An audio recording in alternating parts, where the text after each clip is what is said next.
guys আমি নামঘৰ গৈছিলোঁ নামঘৰত মানে ভাগৱতৰ ধৰক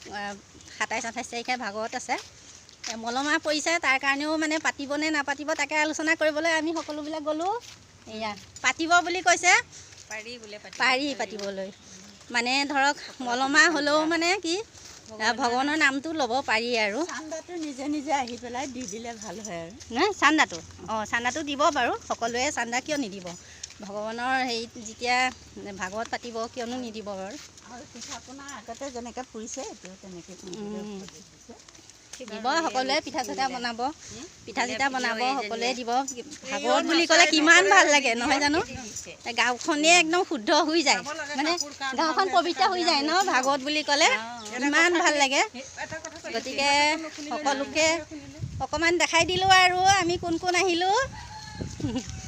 এয়া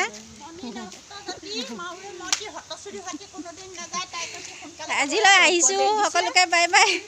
বাই বাই